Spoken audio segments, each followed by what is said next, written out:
Well, good morning, everyone. My name is Simon Watkins. I'm a worldwide tape product marketing manager with HP Storage. As you can probably tell from my strange accent, I work out of an HP facility in the UK, which is actually where a lot of the R&D for HP's tape, as well as store once programs, take place. The objective of my session today is to talk about digital archiving and to answer three key questions. Number one, what are the key business drivers for digital archiving? Number two, what are the pain points associated with those business drivers? And number three, how can HP tape, in combination with disk, provide a solution to those challenges? And as we go through the presentation today and answer those three questions, hopefully you'll get a sense for why one particularly eloquent storage analyst is positioning tape as the digital curator of the information age. So to meet those three objectives, I'm going to cover the following topics this morning. We'll start off with a snapshot of how the tape market looks today, with a specific emphasis on tape's evolving use case. We'll then take a look at how archive differs from backup in terms of the storage objective for archive and backup. We'll then look at why archiving projects are growing and how tape, facilitated by the introduction of LTFS, can really provide some powerful solutions to the challenges of archiving. We'll then overview HP's very broad tape portfolio, and we'll also overview how HP is combining the best of tape and disk to provide a multi-tier archiving solution that balances both cost and performance. And then we'll wrap it all up with some key takeaway messages and sources of further information. Okay, so if you look at the tape market today, I think it's fair to say that tape is very much alive and kicking.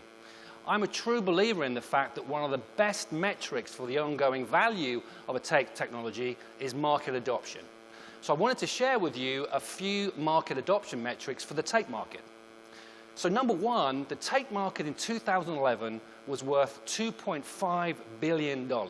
That includes revenue for tape drives, tape media, and tape automation. So it's a big market. Number two, over 18,000 petabytes of capacity shipped on LTO media in 2011. That represented a 20% increase year on year. And capacity on tape continues to exceed capacity shipped on external disk. And number three, LTO continues also to deliver, in terms of how many drives are shipped and media shipped, very high numbers. So over 4 million LTO drives have now shipped, and over 20 million LTO cartridges have now shipped since LTO was first introduced. So I think the reason for that ongoing market adoption for tape is that tape combines uniquely a blend of low-cost, scalable capacity, reliable, removable, and easy-to-use storage that's enabling it to evolve from its traditional role as a backup solution to a solution that addresses a much wider set of storage goals. So for instance, if we look at disaster recovery and cloud applications, tape can definitely play a role there in terms of offline backup and data protection, providing that last line of defense against online threats such as viruses. Once again, when we look at tiered storage and disk backup, tape plays a role there too by providing a low-cost tier for inactive cold data. But it's really in the archive space where tape has its strongest play, both now and in the future. And that's really being enabled by the introduction of LTFS, linear tape file system, and we'll cover that in more detail later on in my presentation.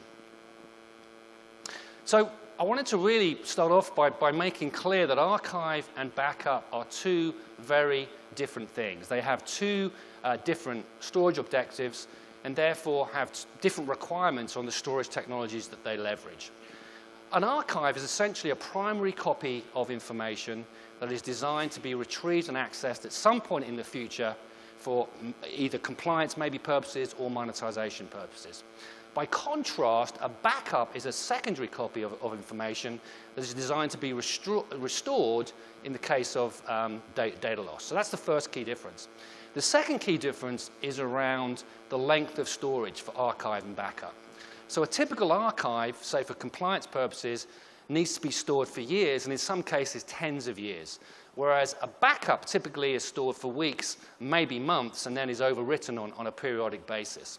So based on that, it's clear that for a true best-in-class archive application, you need high scalability, low cost, reliability, and removability. So HP is seeing a real growth in tape archiving projects across many of the customer segments and many of the regions that we serve. And I think there's three key reasons for that. The first reason is the need for storage optimization and cost efficiency. Many customers are realizing that it doesn't really make a lot of sense to store inactive cold data on relatively expensive primary storage tiers. It makes more sense to move that data to less expensive secondary disk or tape. And in so doing, that will help you increase and meet your service level agreements for backup by enabling you to purely focus on your mission-critical data on your primary storage. The second key driver for the growth of archiving projects is around compliance, both external compliance for heavily regulated industries such as finance and healthcare, but also internal compliance for companies to meet such requirements as e-discovery. And the third key requirement and driver for archiving projects is around information reuse. Industries such as media entertainment have a real requirement to store and archive content for the long term for both monetization and repurposing purposes. So for all those reasons and all those drivers, we're seeing a real growth in tape archiving projects. And this chart here comes from the Enterprise Strategy Group. And they're forecasting that the total worldwide digital archive capacity will total around 300,000 petabytes by 2015. They're also forecasting that most of that archive data will be stored on either tape or external disk. And the reason they're forecasting that tape will continue to play an important role is that tape provides proven benefits when it comes to archiving. We've already seen how the size of archives are increasing exponentially. So cost and scalability are key concerns. Tape is without doubt still one of the lowest cost tape technologies available. Storage technologies available, both from a CapEx perspective and an OpEx perspective. So an LTO5 cartridge today will allow you to store 3 terabytes of compressed capacity on a single cartridge at a cost of about $60. That translates to around 4 cents per gigabyte. 4 cents per gigabyte. Now, if you apply that to a multi-petabyte archive, that's a very powerful number. And then from an operational expenditure perspective, tape remains one of the greenest forms of storage. When you store data on a tape cartridge and move that cartridge off-site, that cartridge is not using up any energy, any power, any cooling. So tape storage allows you to meet the dictates of many data centers that say any inactive data should not be consuming energy. Tape is also a very scalable technology. In fact, it gives you infinite archive capacity on demand. Adding capacity to a tape library is a simple matter of adding a tape cartridge. It couldn't really be any easier. And also, when you look at the current LTO tape format roadmap, as we've seen today, the LTO5, shipping LTO5 cartridges will give you 3 terabytes of capacity on a single cartridge. By generation 8, LTO will enable you to store 32 terabytes of capacity on a single tape cartridge. So tape really is a very scalable technology. But it's no good having a low-cost and scalable archive if you can't access that archive in, say, in a few years' time. And in this respect, reliability is a cornerstone of any successful archive platform. And in this respect, tape is a very dependable technology. I think there are a lot of misconceptions around tape's reliability, some of which is encouraged by FUD from some of our disk-only competitors. But also I think those misconceptions around tape reliability are really sourced on a view of tape that's probably about 10 years old. The reality is that tape is a very, very reliable technology. It has one of the best bit error rates of any storage technology, and advanced tape media formulations will allow you to store data on an LTO cartridge for up to 30 years. So tape is low cost, it's scalable, and it's reliable. And it's also removable. So you can remove your archives off-site, thus protecting them from any online threats such as viruses. But to be perfectly honest, one of the inhibitors for tape when it comes to archiving, certainly in some vertical markets, has been the fact that accessing and sharing content on tape has not been as easy to use as disk. But with the introduction of LTFS, that has all changed. So LTFS, the linear tape file system, is a real game changer when it comes to accessing and sharing content on tape. LTFS essentially consists of two components. The first component is an open format specification for the storing of data files and the index relating to those data files on a single LTO5 cartridge. So it makes that LTO5 cartridge self-describing, and it does this by leveraging the dual format functionality of LTO5. But because it's self-describing, what that means is you can access data on that tape just as you would access data on a disk.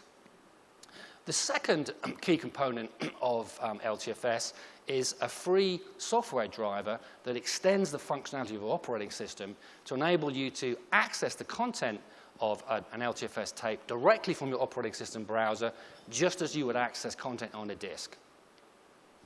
So what are the benefits of LTFS for your organization? Well, essentially, LTFS makes tape self-describing, file-based, and easy to use. Because it's an extension of your operating system, you can view data on a tape now directly from your operating system browser, and you can move data to and from that tape with just simple drag and drop. There's no need for any proprietary applications to do that. It also radically transforms data mobility when it comes to tape. Because it's a self-describing cartridge now, you can transfer tape across different platforms, Windows, Mac, Linux, just as you would transfer data using a standard USB disk. And because LTFS delivers an open format, what that also means now is that you're not relying on a proprietary archive application to be able to retrieve your archive, say, in a few years' time. It's an open format. The other benefit of an open format, of course, is that it allows third-party companies to develop LTFS applications. And in certain markets, such as the media entertainment space, we're already seeing a plethora of new LTFS software-based applications and appliances coming to market virtually every week. HP has developed its own suite of software utilities, which we've called Store Open, which is really designed to extend the value of LTFS and make it even easier to use. So HP Store Open Automation is a software application that brings the value of LTFS to automation. What it does is it allows you to view your tape library and the contents of your tape library, so the cartridges, as a collection of folders directly from your operating system browser. So if you want to access a specific cartridge in your library, simply click on the relevant folder. If the cartridge is already loaded in the drive in the library, that folder will open and you can view the contents of that cartridge. If the cartridge is not loaded in your library, then the software will automatically tell the robotics to move that cartridge to be loaded into the drive in your library, and you can access your content. Couldn't be easier. So what are the target markets for LTFS? Well, I think it has a very broad appeal across many markets, but I think in particular it adds value to those vertical markets that require the long-term archive and retention of rich media. And when I say rich media, what I mean there is audio, video, and images. Great examples of those kind of images would be film and broadcast media, so media entertainment. It would be healthcare, and it would be digital surveillance. If we look at the media entertainment industry in particular, there's a real demand there to archive and retain over the long term videos or films for long-term monetization and repurposing purposes. So in that respect, LTO tape already gives high capacity and low cost, but LTFS really unlocks the value of LTO tape for those kind of markets because it's self-describing, therefore it can be integrated across workflows with Macs and PCs integrated together. And also because it's an open format, those media entertainment companies are not tied into a specific proprietary archive application to be able to restore that file and that content when they need it. So I wanted to share with you a couple of case studies for LTFS. This first one relates to Digital Film Tree. Digital Film Tree are a video and film post-production house based out of Hollywood in Los Angeles in California.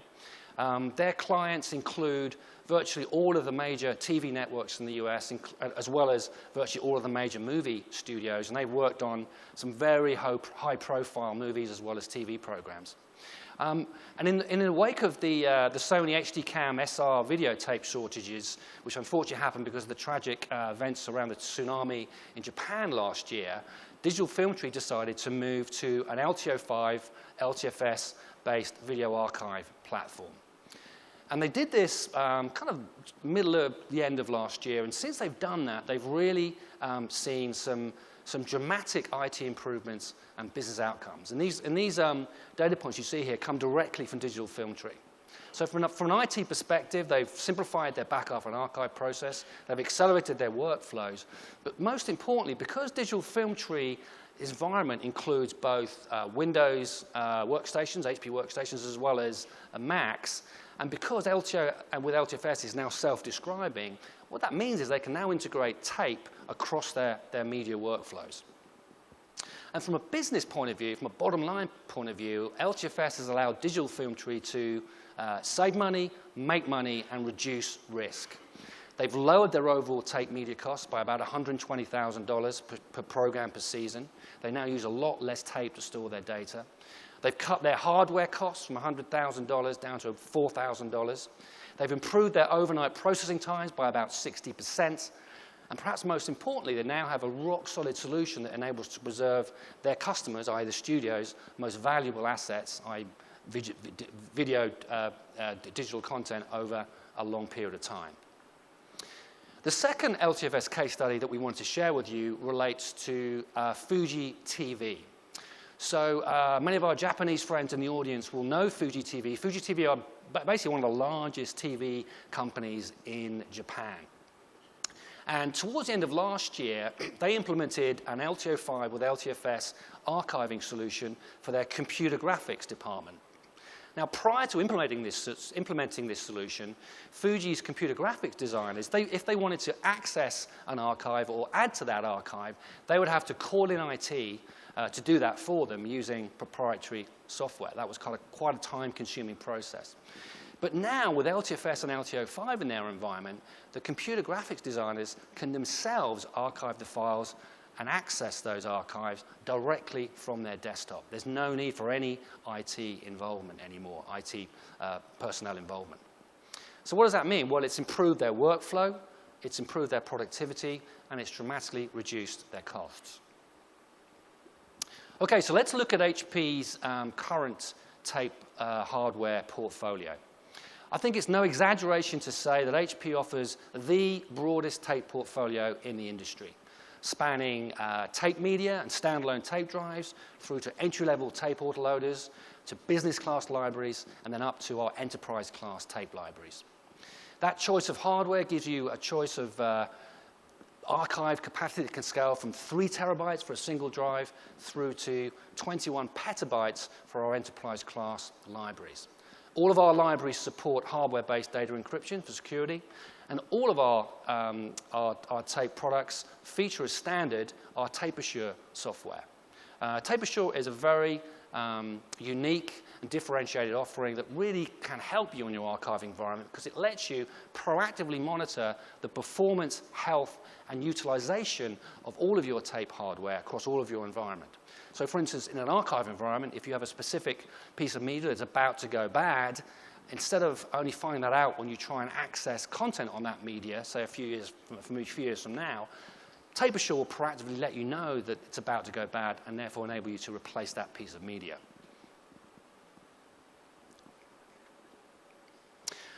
Okay, so I want to focus on our ESL G3 Enterprise Tape Library because this really does provide a great repository for large-scale archives.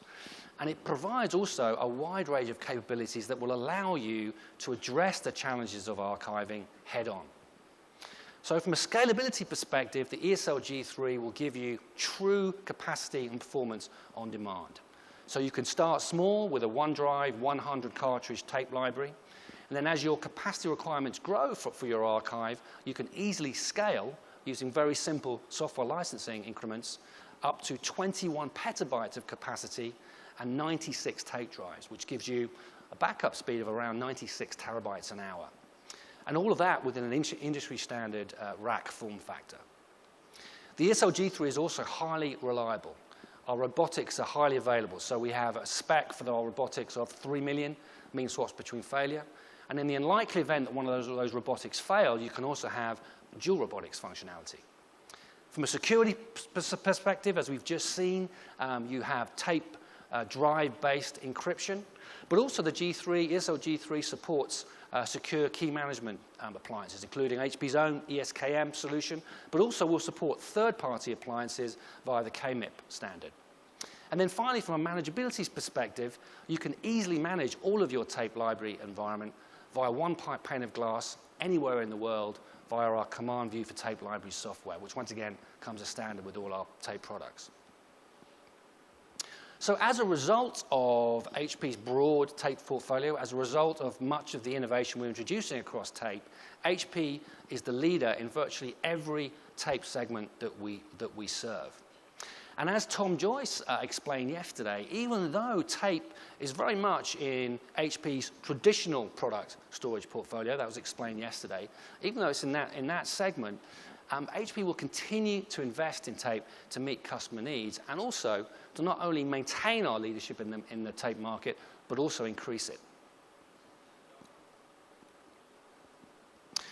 Okay, so what's clear is that no one single disk or tape solution will provide a best-in-class archiving environment. It's not a case of either or when it comes to disk and tape. It's more a question of when and how to integrate a converged, tiered disk and archiving solution that will balance performance and cost.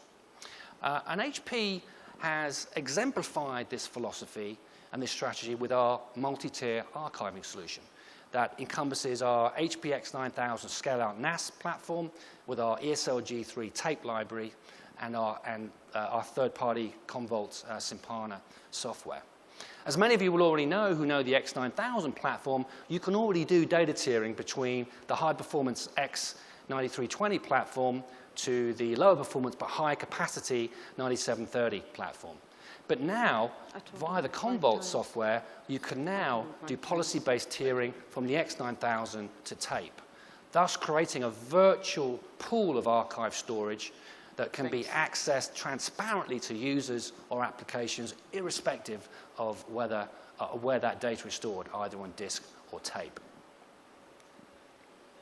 So in summary, hopefully you've seen during the last 20 minutes or so that tape is alive and kicking in combination with disk.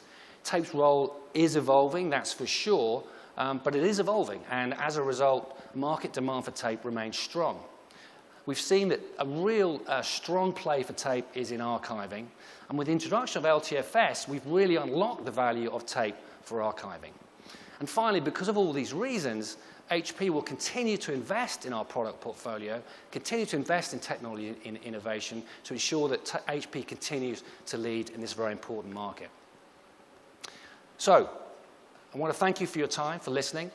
If you need any further information on any of the subjects that I've covered today, I urge you to get onto hp.com. There's a wealth of information there on tape, on the X9000, on LTFS. But if you have an immediate burning question that you want answered, please come and find me. I'll be around for the rest of the day, and I'll be happy to answer any questions you have. So thank you very much. At this point, I'm going to pass it over to Henry, son of Intel, to deliver the next presentation. Thank you very much.